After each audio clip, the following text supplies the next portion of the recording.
जय गुरुदेव। परमार्थी सिख की कहानी। जिसका काम उसी को साजे। एक धोबी के पास दो जानवर थे, एक कुत्ता और दूसरा गधा। वह दोनों से अपना काम लिया करता था।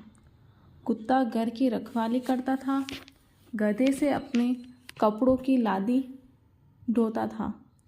कई वर्षों से यह काम चल रहा था। एक दिन की बात है, धोबी कुत्ते को खाना देना भूल गया। कुत्ता बहुत देर तक इंतज़ार करता रहा कि अब भी उसका मालिक उसको भोजन दे दे। कई बार प्रयास करने के बाद भी भोजन नहीं आया। धोबी खाकर सो गया। कुत्ते को भोजन न मिलने के कारण क्रोध और नाराज़गी बढ़ गई।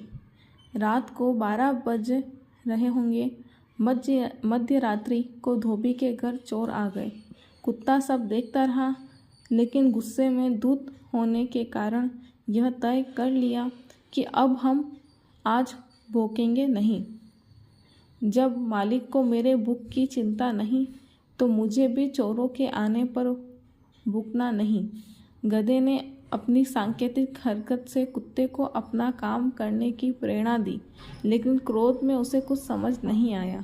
भूखा कुत्ता टस से मस नहीं हुआ, चुपचाप चोरों की हरकत देखता रहा। उसे अपनी स्वामी भक्ति भूल गई।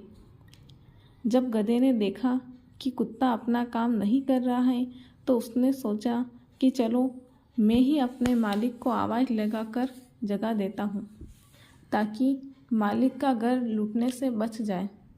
कुत्ते ने अपना काम नहीं किया है, तो मैं उसका काम कर देता हूँ। इतना सोचकर गधे ने ढेंचो ढेंचो कहकर रेंगना शुरू कर दिया। आधी रात को गधे का रेंगना सुनकर चोर तो भाग गए। आवाज़ सुनकर धोबी जाग गया। इधर उधर देखा, कुछ समझ में नहीं आया, तो डंडा हाथ में उठाकर गधे को पीठ पर जोर जोर से मारना शुरू कर दिया और गालियाँ बकने लगा। कुत्ता मंद मंद मुस्कुराकर अंदर अंदर खुश हो रहा था। उसे अपना क्रोध भी भूल गया। गधे की खूब पिटाई करके धोबी थक गया और जाकर फिर सो गया। इस कहानी को सुनाते हुए परम पूज्य स्वामी जी महाराज ने कहा कि सबको अपना अपना काम करना चाहिए। दूसरे का काम करने पर इसी तरह तकलीफ उठानी पड़ती है। इसी घटना के बाद यह कहावत मशहूर हो गई कि जिसका काम उसी को साजे और करे तो डंडा बाजे। जय गुरुदेव। जानिए तभी जीव जग जागा, जब सब विषय विलासा विरागा। नाम सदा संतन अधीना, संत बिना कोई नाम न चिन्हा। जय गुरुदेव।